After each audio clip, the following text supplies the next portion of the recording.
మీరు కనుకుంటా లాభం చేసింది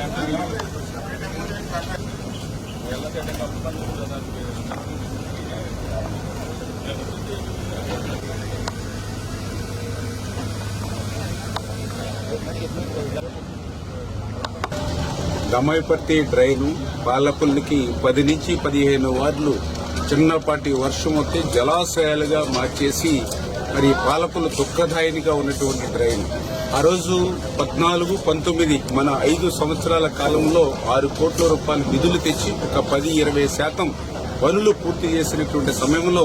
మరి ప్రభుత్వం మారిన తర్వాత 1924లో ఈ దమ్మాయిపర్తి డ్రైన్ మీద ఎన్నో కాకమ్మ కోరలు చెప్పినటువంటి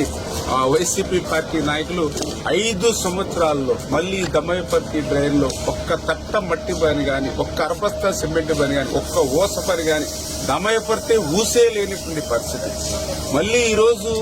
ప్రజల ఆశీర్వాదంతో మొన్న 24లో కూటమి ప్రభుత్వం అధికారంలోకి వచ్చిన తర్వాత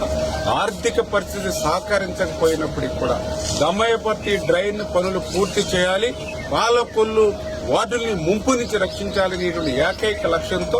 వచ్చినటువంటి 4 నెలల్లోనే 14 కోట్ల రూపాయల దమ్మాయిపర్తి డ్రైన్ కి యుద్ధ ప్రాతిపదికన పనులు జరుగుతూ ఉన్నాయో ఈ రోజు మనం ప్రత్యక్షంగా చూస్తూ ఉన్నాం.